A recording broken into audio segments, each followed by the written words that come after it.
मैं खड़ा हूँ इस वक्त देश के महान वैज्ञानिक सर जेसी बोस यानी कि आचार्य जगदीश चंद्र बोस के पुण्य स्थली विज्ञान भवन जो शहर के बीचों बीच झंडा मैदान के पास करीब है। आइए जानते हैं कि इस ऐतिहासिक स्मारक का विशेषता क्या है।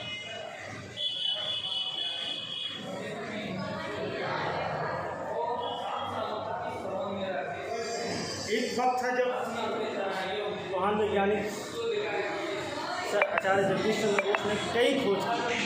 पौधों में जीवन होता है यह भी उन्होंने ही पता लगाया था। और उसके बाद जब उनका ये विज्ञान स्मारक भवन डेवलप होना शुरू हुआ तो वो कुछ पल के लिए कुछ दिनों के लिए कलकत्ता चले गए। कलकत्ता से फिर वो शांति की तलाश में जब गिरिडीह में वापस आए और अब यहाँ पर गिरिडीह में ही उन्होंने इसे अपना कर्मभूमि बनाया, जहाँ उन्होंने बहुत सारे शोध किए। बहुत सारे खास तौर पर जो उन्होंने शोध किया वो वृक्षों पर ही किया, पौधों पर। पौधों में जीवन की खोज करने वाले देश के वैज्ञानिक आचार्य जगदीश चंद्र बसु की जयंती पर मंगलवार को गिरिडीह में कार्यक्रम का आयोजन किया गया।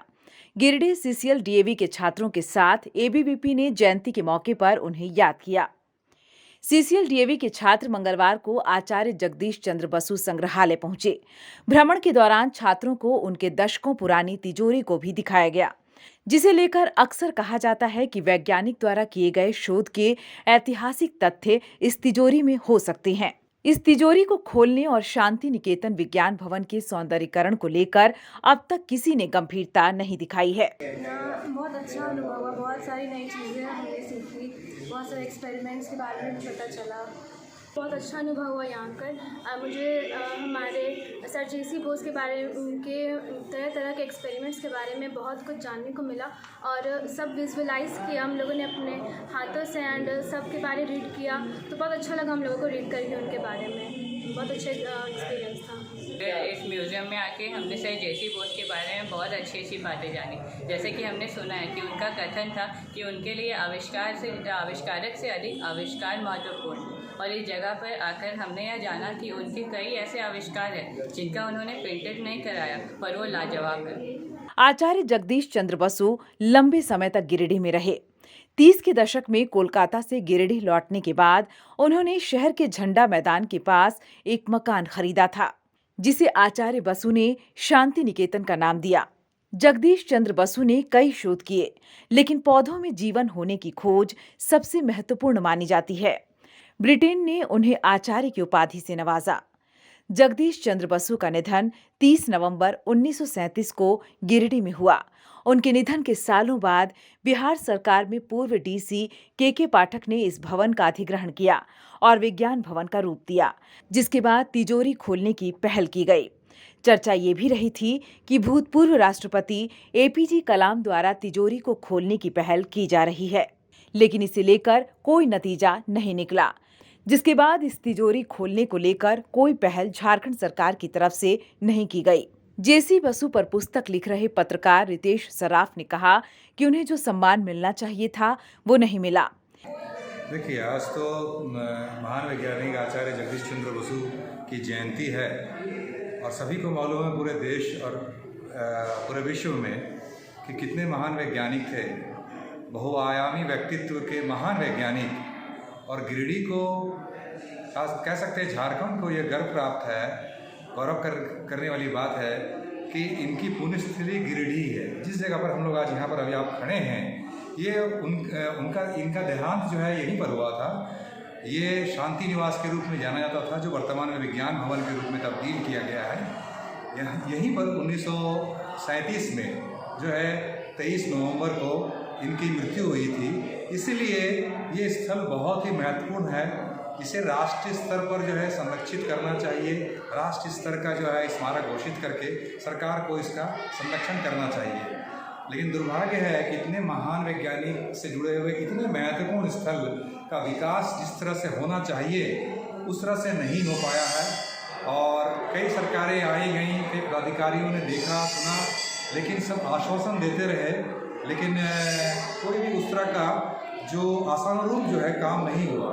उसका उदाहरण मैं एक बड़ा उदाहरण दिखा सकता हूँ कि आप सामने देख रहे हैं जो तिजोरी है, ये तिजोरी अपने आप में एक खुद ही धरोहर है। ये भी लिमिटेड एडिशन है। ये तिजोरी जो है सेकेंड वर्ल्ड वॉर के समय में ब्रिटिश उस समय राज था, और ये आपको मालूम है कि जेसी बोस जो है इंग्लैंड में पढ़ते थे और सर की उपाधि उन्होंने ब्रिटिश साम्राज्य ने दी थी। उस समय लिमिटेड एडिशन बहुत 7 या 10 की संख्या में पूरे विश्व में इसको बनाया गया था। उसमें से एक गिफ्ट किया गया था सर जेसी बोस को। तो अपने आप में ये एंटीक पीस है। दूसरी बात यह है कि 1937 में मृत्यु के बाद ये लगातार ऐसे ही यहाँ पर जो है ये आयरन चेस्ट पड़ा हुआ रहा है। और आज़ादी के बाद से और उसके बाद गिरिडीह ज़िला बनने के बाद, उसके बाद जिला प्रशासन हो या सरकारें विभिन्न हो, चाहे हमारे अविभाजित बिहार में या झारखंड बनने के बाद, किसी ने इसकी सुध नहीं ली। कालांतर में जो है राष्ट्रपति जब APJ अब्दुल कलाम जी थे, उस समय तत्कालीन DC ने पहल करके कोशिश की थी कि उनके द्वारा ही ये तिजोरी खोला जाए। हो सकता है कि इसमें जो है उनके कोई शोध पेपर्स हों और कुछ और भी चीज़ें हैं, लेकिन आज तक ये रहस्य बना हुआ है। तो इस पर किसी ने गंभीरता से पहल नहीं की कि इसमें कुछ है भी या नहीं है। तो इस रहस्य पर्दा उठना चाहिए। ये न सिर्फ गिरिडीह के लोगों को बल्कि देश और विदेश सभी पूरे विश्व के लोगों का ये अधिकार है, जानने का हक है कि इस तिजोरी में आखिर है क्या। और ये तिजोरी खुलने की तो बात तो दूर, ये तिजोरी जो है अपने आप में इतना महत्वपूर्ण जो है एक ये हेरिटेज है, एक धरोहर है। इसे भी संरक्षित करके और सुरक्षित रखना होगा। अभी बहुत असुरक्षित तरीके से रखा हुआ है। ये अगर चोरी हो जाए तो ये अंतर्राष्ट्रीय बाजार में करोड़ों के दाम पर जो है एंटीक मार्केट में इसका दाम हो सकता है। तो इसीलिए भी कई लोगों ने यहाँ पर यह किया। और झारखंड सरकार में लगभग 4-5 साल से, रंजीत जी मैं अगर गलत नहीं कह रहा हूँ तो शायद 4-5 साल पहले से ही यहाँ के तत्कालीन उपायुक्त ने पहल करके कला एवं संस्कृति विभाग को इन्होंने यहाँ का जो है एक विकास के लिए फाइल भेजा था, लेकिन वो फाइल धूल चाट रहा है रांची में। किसी ने पहल नहीं की। पहले बिहार के समय में ये अविभाजित बिहार के समय में ये विज्ञान एवं तकनीकी काउंसिल के तहत आता था। उसके बाद उन्होंने झारखंड बनने के बाद उन्होंने कहा कि ये हमारी जिम्मेदारी नहीं है, ये कला संस्कृति विभाग का विषय है। और कला संस्कृति विभाग से यहाँ के उपायुक्त ने, यहाँ के DSC साहब ने बाकायदा यहाँ का विकास का पूरा तरह खाका यहाँ बना के फाइल भेज दिया है, लेकिन अभी तक कोई पहल इस पर नहीं हुई है। हमारी मांग है, हम लोगों की मांग है, गिरिडीह के खासकर जेसी बोस के प्रेमियों की, यहाँ के लोगों की, कि जल्द से जल्द इस तिजोरी को खोलने का उपाय हो और साथ ही साथ इस स्मारक को राष्ट्रीय स्तर का संरक्षित घोषित करके इसके पूर्ण विकास के लिए पहल की जाए। ABVP के सक्रिय नेता रंजीत राय ने तिजोरी खोलने के लिए पहल करने की वकालत की। उन्होंने कहा कि तिजोरी में छिपे रहस्य को देश के सामने लाना चाहिए। जिस प्रकार उनकी तिजोरी को दशकों तक बंद रखा गया, वो देश के लिए भी अफसोस की बात है। तिजोरी, जैसे कि रितेश भैया ने सारा विषय बता दिया है, उन्होंने 1930 से 1937 तक इसी भवन में रह के शोध कार्य किए हैं। आज बहुत खुशी हमें हुआ कि मेरे लंबे संघर्ष का परिणाम है कि आप लोग देख सकते हैं, कुछ विद्यालय के विद्यार्थी आए हुए हैं, वो अध्ययन कर रहे हैं। उनसे मैं बात किया, मैंने बताया, उन लोगों ने इच्छा जाहिर की, नहीं हम लोग संघर्ष करेंगे और हम लोग चाहें कि हम लोगों के बीच से हम ही इस तिजोरी को खोलने के लिए प्रयास करेंगे।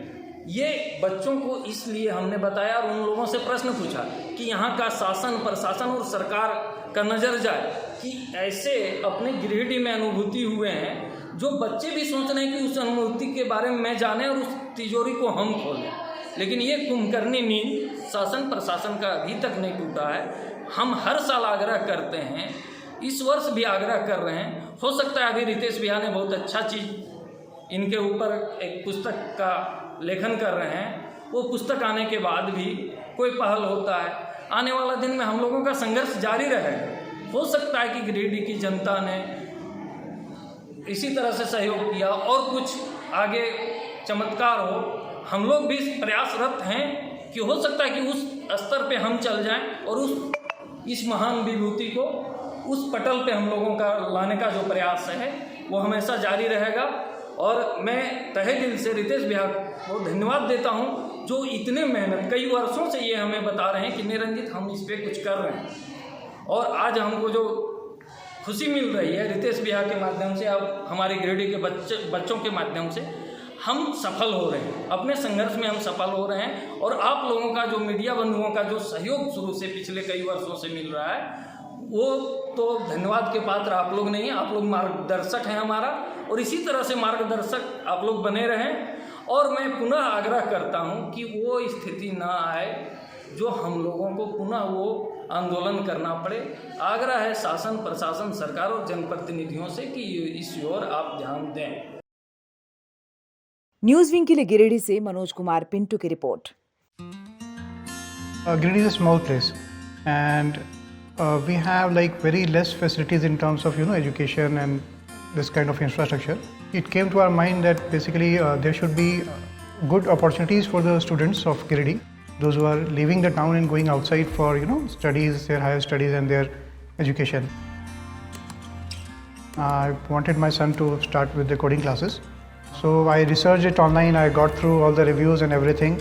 Then I got in touch with the White Hat representatives, and I was very happy with the progress and all how he was doing. So then I thought that why not to implement it in our school so that all the students are able to learn this thing. I started coding because we can make our thoughts real. We can interact with the computer. White Hat Junior is helping me to create a web browser. And I think on this part, White Hat is actually leading, on this coding platform. It is definitely a very good platform and one should implement in every school.